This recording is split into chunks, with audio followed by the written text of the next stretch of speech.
सलाम मेरे अजीज पंको जिनबू स्टोरीज का 33rd पार्ट लेके मैं आ गई हूँ। इस बार की स्टोरीज भी अच्छी हैं। अगर तुम्हारे पास कोई स्टोरी है तो मुझे भेजना मत भूलना। और हेडफोन्स लगा लो, पॉपकॉर्न्स लेके बैठो, लाइट्स ऑफ कर दो और शुरू करते हैं। पहली ईमेल जो मुझे आई है, ये कहते हैं, I am here to share my experience with these paranormal beings. I am 21 years old। आज से 4 साल पहले हम न्यू टाउन में शिफ्ट हुए थे। I was 17 at that time. मुझे शाम के वक्त छत पर जाना बहुत अच्छा लगता था, जब मेरी अम्मी हमेशा मुझे मना करती थी, लेकिन मुझे आसमान देखना पसंद है। एक शाम मैं छत पर खड़ी थी कि मेरे सामने वाली गली से मुझे एक आदमी आता हुआ नजर आया। वो आदमी बिल्कुल सीधा चलता आ रहा था and he was constantly looking up. मैंने गौर किया कि एक बंदा सीधा चलता आ रहा है जबकि लोग उसके पास से गुजर रहे थे। I was not noticing him. उसके कपड़े फटे हुए थे और वो बहुत बुरी हालत में था। जब वो ऊपर देखता रहा मैं पीछे हो गई, लेकिन कुछ देर बाद मैंने दोबारा देखा तो वो आदमी वहीं पर खड़ा ऊपर देख रहा था। वो चलता हुआ एक दीवार के पास आया और किसी छिपकली की तरह साइड वॉल पर चलना शुरू हो गया एंड आई वॉज शॉक्ड। मैं नीचे की तरफ भागी और फिर घर से बाहर गई सो दैट मैं उन आंटी को बताऊं कि यहाँ कोई है, but to my surprise there was no one. I return home and I told my mother and she scolded me. लेकिन उसके बाद मेरे साथ अजीब वाकयात शुरू हो गए। एक रात मैं सो रही थी और रात के 2 बजे मेरी आंख खुल गई। ये 2020 दिसंबर की बात है। मेरे मुंह पर रजाई थी but I felt so much pressure on my face and I felt like someone is standing on my head side. तो मैंने दुरूद शरीफ पढ़ना शुरू कर दिया और जब मैं दुरूद पढ़ रही थी मुझे लगा कि 2 बहुत हैवी हाथ मेरे चेहरे पर से उतर रहे हैं। फिर मुझे डरावने ख्वाब आते थे और मैं चीखें मार के उठ जाती थी। हाल ये हो गया था कि मैं लाइट ऑफ नहीं कर सकती थी 24/7। अगले दिन मैं सो रही थी, मेरी आंख खुल गई। मेरे रूम के सामने मेरे 2 भाई फोन पर गेम खेल रहे थे। मेरी आंख खुली और मैंने देखा कि they were sitting there, but suddenly scene changed. I saw them in extremely horrific faces coming towards me and I started screaming so intensely कि मेरा गला दर्द होने लग गया। मेरे घर वाले बहुत परेशान हो चुके थे। मेरी दोनों खाला अजीब अजीब बातें बनाती थी। कभी कहती थी ये दिमागी मरीजा है, कभी कहती थी कि इसकी शादी करो, इसे कोई मसला नहीं। मेरी हालत इतनी बुरी हो चुकी थी कि कोई मेरे रूम में आने की कोशिश नहीं करता था, क्योंकि I used to scream whenever I suspected any presence in my room. My brothers used to wake me up and I used to scream on the top of my lungs, so everyone started avoiding me except my mother.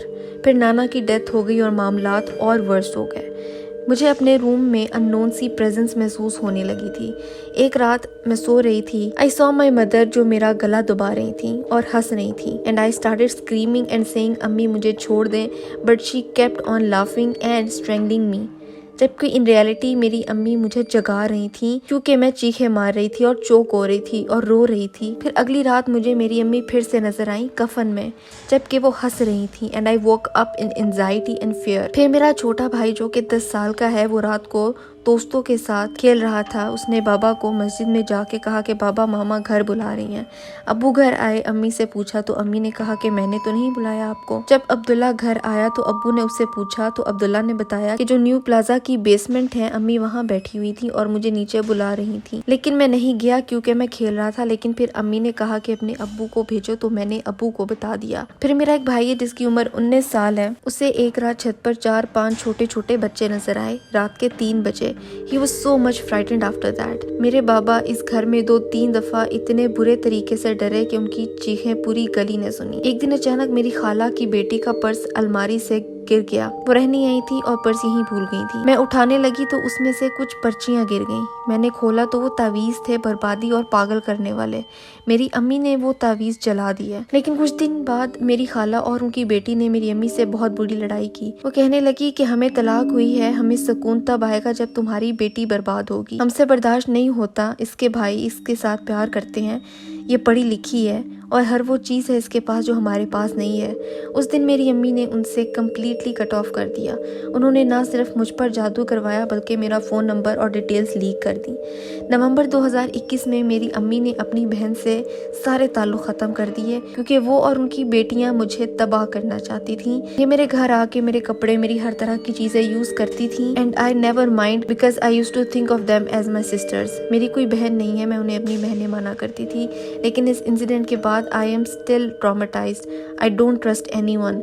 लेकिन उसके बाद मुझे डर नहीं लगा, सब Aahista Aahista normal हो गया और अब मैं अपनी छोटी खाला से भी नहीं मिलती क्योंकि वो ये सब तमाशे देख के चुप रही थी बल्कि मेरा मजाक उड़ाया करती थी। मेरी दूसरी खाला और उनकी बेटियां आज भी यही कहती हैं कि मजा तब आए जब जवेरिया बर्बाद हो, लेकिन मेरा अल्लाह जब तक ना चाहे कोई किसी को बर्बाद नहीं कर सकता। अभी रात के 4 बज रहे हैं, बहुत अंधेरा है, लेकिन अब मुझे डर नहीं लगता, कोई प्रेजेंस फील नहीं होती, आवाजें नहीं आती और ना ही शैडो नजर आते हैं, अल्हम्दुलिल्लाह। यार ये ना सबसे ज्यादा शिटी सिचुएशन होती है कि आपके रिश्तेदार खाला जैसा प्यारा रिश्ता आप पे तावीज कर आपको बर्बाद करना चाहता है। हसद जब शुरू हो तो वो किधर खत्म होता है जाके। अल्लाह सबको अपने हिफ्ज़-ए-मान में रखे।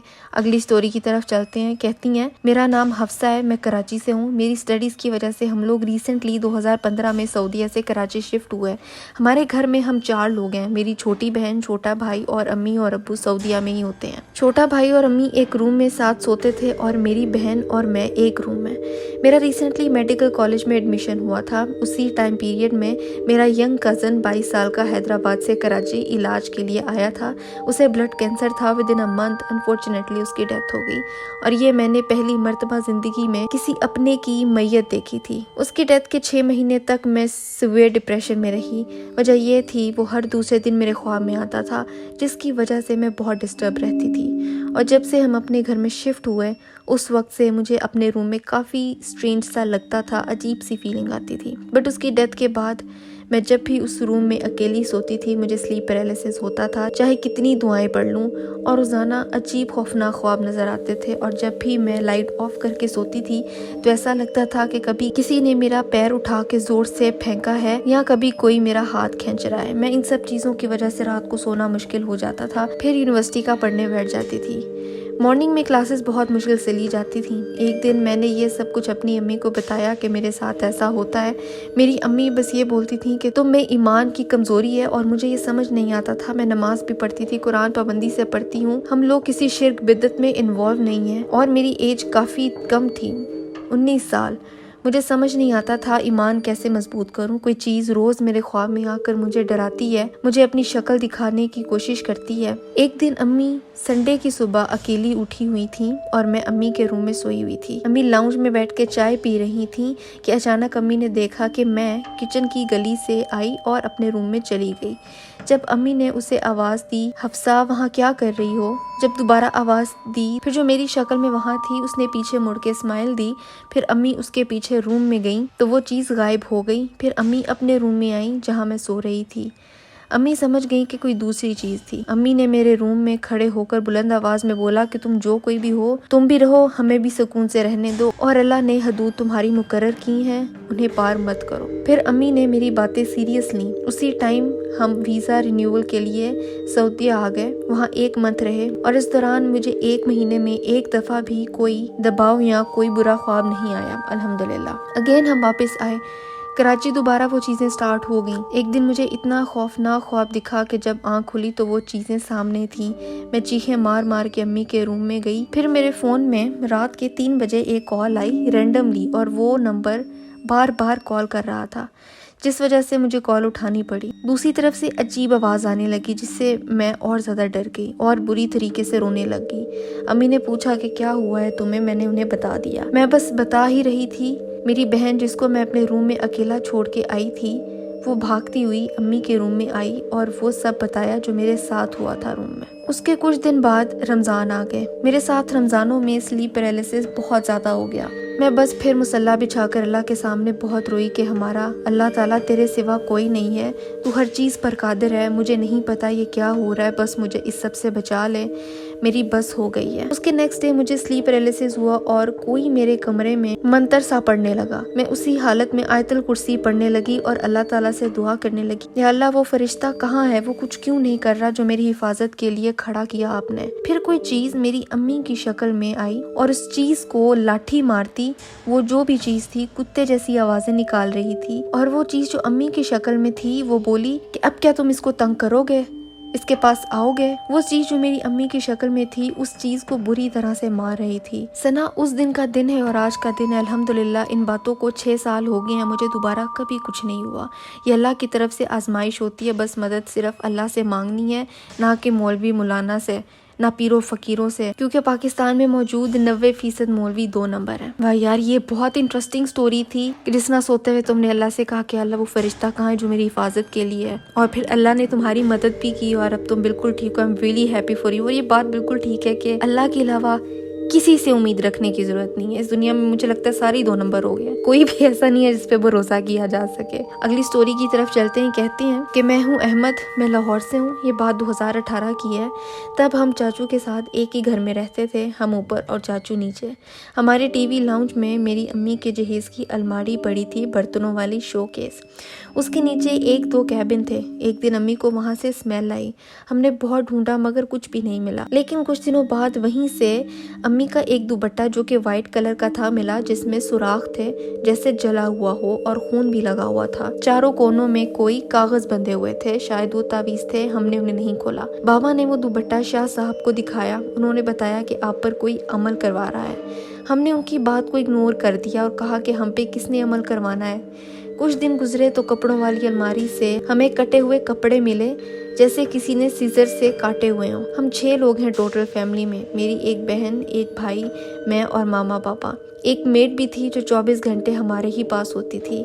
कटे हुए कपड़े मिलना एक नॉर्मल सी बात हो चुकी थी। एक दफा तो मेरे रूम में आग लग गई, तो जब उस पर पानी डाला तो देखा कि हम 5 का एक जोड़ा कपड़ों का था, लेकिन आग अभी भी लगी हुई थी।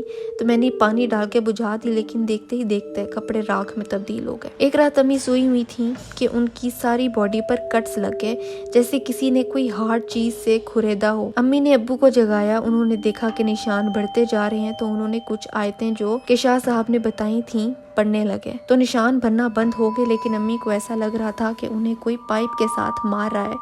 थोड़ी देर बाद जब सब कुछ नॉर्मलाइज हो गया तो अम्मी से पूछा कि आपको क्या फील हो रहा था। तो उन्होंने बताया कि एक काला आदमी जो कि बहुत लंबा है और उसकी लाल आंखें हैं, वो मुझे रस्सी से बांध रहा है और पाइप से जोर जोर से हिट कर रहा था। सुबह को बाबा शाह साहब के पास गए। उन्होंने 2 तावीज दिए, एक खाना था और एक जलाना था, और हम 5 के गले में डालने के लिए तावीज दिए थे। लेकिन वो 7 तावीज पता नहीं कहाँ चले गए। जिस डिबिया में डाले थे वो मौजूद थी, लेकिन तावीज गायब थे। हालत मजीद खराब हो गई। रात में हमें घर में लोग चलते नजर आते। मैंने देखा कि एक काला सा आदमी जिसके सर पर बाल नहीं है, वो बहुत लंबा है, लाइक 7-8 फीट का, हमारे टीवी लाउंज में चल रहा है। उसी रात अम्मी के बाजुओं पे फिर से कट्स लग गए और मुंह बालों से स्टफ्ड हो गया। वो बाल खुद चाची ने अपने हाथ से अम्मी के मुंह से निकाल कर फेंके, जो कि सुबह तक गायब हो गए थे। बाबा शाह साहब के पास दोबारा गए तो उन्होंने बताया कि जादू का असर बहुत ज्यादा है, आपके पास 1 महीना है कि आप घर छोड़ के कहीं और शिफ्ट हो जाएं। हम घर छोड़ने की तैयारी कर रहे थे तो अम्मी के मुंह से निकल गया, ये मेरा घर है, मैंने इसे बनाया है और अब मुझे ही इससे निकाला जा रहा है। उसी दिन अम्मी के मुंह से खून निकलना शुरू हो गया। वो खून ब्राइट रेड कलर का था, लेकिन अम्मी का नहीं था, और अम्मी की कमीज जो कि उन्होंने पहनी हुई थी उसको आग लग गई। अम्मी का पेट बहुत बुरे तरीके से जल गया। खैर, इस वाक़े के बाद हमने घर छोड़ दिया। चाचू वहीं नीचे वाले पोर्शन में थे। हमने अपना सामान बांधा और इलामा इकबाल टाउन शिफ्ट हो गए। अब सब कुछ ठीक है अल्हम्दुलिल्लाह। लेकिन एक बात सोचने वाली है कि हमने 6-8 महीने बहुत मुश्किल से गुजारे, लेकिन चाचू की फैमिली को कुछ नहीं होता था। हमारे घर से जाने के 1 हफ्ते के बाद चाचू ऊपर वाले पोर्शन में शिफ्ट हो गए और उन्हें कुछ भी नहीं हो रहा था। और वो आज भी कहते हैं कि ये लोग झूठ बोलते थे, देखो मैं तो अभी भी यहाँ पे रह रहा हूँ, मुझे तो कुछ नहीं होता। सना आपी, आप खुद समझदार हैं, आप बताएं कि हमें घर से निकालने वाला कौन था। भाई अगर तो ये आपके चाचू के काम थे तो अगेन बहुत दुख की बात है, कितने खून के रिश्ते, करीबी रिश्ते हसद में पड़ के ये सब कुछ करें। आई रियली होप कि अब नई जगह पे आप लोग बिल्कुल सेफ एंड साउंड होंगे।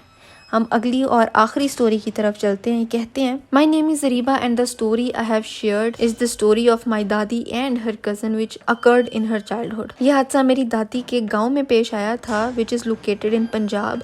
It was told by my दादी which happened in late 1950s during her teenage years. इस स्टोरी में जितने वाकयात हैं वो सारे हादसे 1 महीने के अरसे में पेश आए।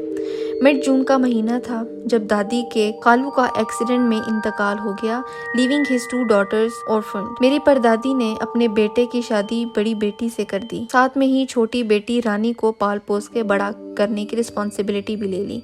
कुछ अरसे बाद, चूंकि गर्मियों का महीना था, मेरी दादी, रानी और बाकी सब बहन भाई खुले आसमान के नीचे सो रहे थे, जब अचानक सबकी आंख रानी के चीखने चिल्लाने से खुल गई। एट दैट टाइम सारे घर कच्ची मिट्टी के बने होते थे, तो आसपास के पड़ोसियों को भी सुनाई दिया और वो सब भी जमा हो गए। जब रानी से पूछा कि क्या हुआ है तो उसने कोई जवाब नहीं दिया और सामने एक दरख्त को घूरती रही विदाउट एनी एक्सप्रेशंस। हमारे खानदान में ऑलमोस्ट सबको स्लीप टॉकिंग की आदत है, तो वही समझे और सब वापस सो गए। अगले दिन रानी से पूछने पर उसने जवाब दिया कि उसे कुछ याद नहीं। दूसरी रात को दादी बताती हैं कि उनकी नींद फजर से कुछ टाइम पहले खुली और दूर रानी को किसी के साथ जाते हुए देखा। Specifically she saw a black shadowy type of man जिसका कद 6 फीट से भी लंबा था। मेरी दादी को लगा कि समवन इज किडनैपिंग हर, तो वो जोर शोर से चिल्लाने लगी। जब उनके भाई उठकर आए और देखा तो रानी दूर कुएं के पास खड़ी थी, वो भी बिल्कुल अकेले। उसको जब वापस लेकर आए तो उसने कहा कि उसे कुछ याद नहीं है कि वो वहाँ कैसे पहुंची। Third night was when everything started to get serious. रात को वापस रानी के चीखने की वजह से आंख खुली, but this time Rani kitchen में मिली।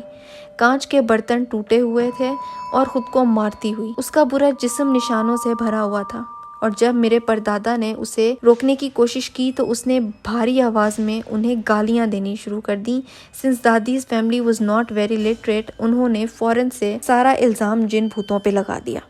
नेक्स्ट डे दादी की फैमिली ने पीर बाबा को बुलाया, but unfortunately he was fake, जिसकी वजह से रानी की हालत और ख़राब हो गई। This started happening each and every night. Rani के पागल होने की या पोसेस होने की खबर आसपास के गांव में भी फैल गई। उन्हीं दिनों पास कोई गांव में एक डॉक्टर अपनी फैमिली को विजिट करने आया हुआ था और जब उसने रानी के बारे में सुना तो वो फौरन उसका चेकअप करने के लिए आ गया। चेकअप करने पे उन्होंने बताया कि she seem to be fine और शायद अपने अब्बू के इंतकाल की वजह से दिमाग में असर पड़ रहा है। उस रात वो डॉक्टर उन्हीं के घर रुका और रात को रानी जब वापस चीखने लगी और भारी आवाज में हंसने लगी, the doctor was extremely horrified और उसने कहा कि उन्हें रानी को किसी मुफ्ती के पास लेकर जाना चाहिए। बट जब उन्हें नकली पीर बाबों का पता चला तो उन्होंने कहा कि वो शहर से किसी को लेकर आएंगे who can deal with their stuff. 2 दिन बाद ही रिटर्न विद अ मैन जो काफी रिलीजियस थे। वो सब उन्हें शेख कहते थे। उस वक्त तमाम बच्चों को कमरे में बंद कर दिया था, तो दादी को पता नहीं कि एग्जैक्टली वहाँ पे हुआ क्या था। उन्हें बाहर से रानी के रोने की बहुत आवाजें आ रही थी। बाद में दे गॉट टू नो कि रानी के पीछे सिर्फ एक नहीं बल्कि पूरे जिनका खानदान था, which was harming her because Rani ने एक रात उनके रहने वाली जगह को गंदा कर दिया था, as there were no washrooms at the time. और सिर्फ यही नहीं, उसने सांप समझ के उनमें से एक जिन के बच्चे को भी मार दिया था। That's why they were so angry with her. तो शेख ने उन्हें बताया कि क्योंकि वो तादाद में बहुत ज्यादा थे तो इसलिए वो कुछ कर नहीं सके और उन्होंने रानी को रोज नमाज और कुरान पढ़ने को कहा। हाउएवर अनफॉर्चुनेटली उस वक्त गाँव के लोगों को ना दुनिया का कुछ पता था और ना दीन का, और नमाज भी 1 साल में 2 या 3 दफा ही पढ़ी जाती थी। उन्हीं दिनों दादी को मेरे दादा का रिश्ता आया हुआ था और 1 हफ्ते में ही निकाह करने का फैसला हो गया। दादी बताती हैं कि निकाह वाले दिन रानी बेहद खुश थी, विच वॉज वेरी रेयर क्योंकि वो वैसे हर वक्त चिड़चिड़ी रहती थी। रानी ने दादी से ये भी कहा कि एक दिन वो भी दादी की तरह सुर्ख कपड़े पहनेंगी और लिपस्टिक लगाएंगी। उस वक्त का रुझान था कि निकाह के वक्त दुल्हन से 6 कलमे सुने जाते थे जो दादी ने 3 दिन के अंदर अंदर याद कर लिए थे। शी सेड कलमा पढ़ते वक्त Rani was very uneasy and seem to be angry and disgusted, लेकिन दादी ने इग्नोर किया because she did not want any drama on her निकाह डे। दादा लाहौर में रहते थे तो जाने से पहले दादी ने सबको अल्लाह हाफिज किया और रानी से ये भी कहा कि बहुत जल्द वो उसको शहर बुलाएंगी और उधर मजे मजे के खाने भी खिलाएंगी, जिसको सुन के रानी बहुत खुश हो गई। हाउएवर शिफ्ट होने के 3 ही महीने बाद दादी को खत आया जिसमें उन्हें गांव वापस आने का कहा। उधर पहुंच के उन्हें पता चला कि रानी का इंतकाल हो गया है। अपेरेंटली दादी के जाने के बाद ही रानी कहती और चीखती रहती थी कि उसकी भी शादी करवा दें वरना वो खुदकुशी कर लेगी। एक दिन पर दादा जो कि गुस्से के बहुत तेज हैं, उन्होंने रानी को डांट दिया कि तुम जैसी पागल लड़की से कौन शादी करना चाहेगा, जाओ जाकर मर ही जाओ। बस उसके अगले ही दिन रानी की बॉडी करीब ही तालाब से मिली थी। पर दादी ये भी कहती थी कि रानी स्टिल पोजेस हर हाउस और वो परदादा को ही परेशान करती है। बट इन माई ओपिनियन वो जो मर जाता है वापस नहीं आता, and it might be those jeans who were possessing Rani before. जाते जाते ये भी बता दूं कि दादी ने ये भी कहा कि Rani was always unhappy due to her parents death और उसे उस घर में बहुत बुली किया जाता था, and her own sister used to call her a burden. In my opinion What was happening to Rani was due to mental illness या डिप्रेशन और उसकी परेशानी की वजह से जो कुछ उसके साथ हुआ था। और दादी को जो चीज़ दिखाई दी वो सिर्फ उनका वहम था और Rani needed some actual medical help. मैं चाहती थी कि मैं दादी से और सवाल भी करूं, जैसे कि क्या परदादा को कभी वो चीज़ असली में दिखाई दी या रानी की डेथ पोजेशन की वजह से हुई थी या सुसाइड, पर my mother told me not to ask these questions as it might bring some bad memories. और इसके अलावा just to clear some things out for better understanding, Rani's mother died when she was a baby. उस वक्त child marriages were quite normal और मेरे दादी की इतनी जल्दी शादी करवाने की वजह रानी ही थी, एज माई दादी was very close to Rani and it scared my दादीज पेरेंट्स। हाँ, हो सकता है कि वाकई इसको कोई मेंटल इलनेस हो और जो देखा गया था कि रानी को कोई लेके जा रहा है, हो सकता है वो आंखों का धोखा हो और नहीं भी हो सकता। लेकिन हाँ, अगर कोई इस चीज से गुजर रहा है तो सीधा उसको जादू टोने की तरफ नहीं लेके जाना चाहिए, पहले मेंटल हेल्थ चेक कर लेनी चाहिए, गंदा डिप्रेशन से तो नहीं गुजरा, कोई ट्रॉमा से तो नहीं गुजरा। खैर, अल्लाह सबको अपने हिफ्ज़ व अमान में रखे। आज की स्टोरीज थी काफी इंटरेस्टिंग थी। अगर तुम्हारे पास कोई स्टोरी है, कोई तस्वीर है, कोई एविडेंस है तो मुझे यहाँ पे ईमेल कर दो और मुझे इंस्टाग्राम पे डीएम मत किया करो, मैं वो वाले डीएम्स नहीं पढ़ पाती, सेव नहीं कर पाती, तो मुझे ईमेल कर दो, बेस्ट तरीका है। और आज के लिए बस इतना ही था। मैं मिलती तुमसे अगली वीडियो में एक नए टॉपिक के साथ।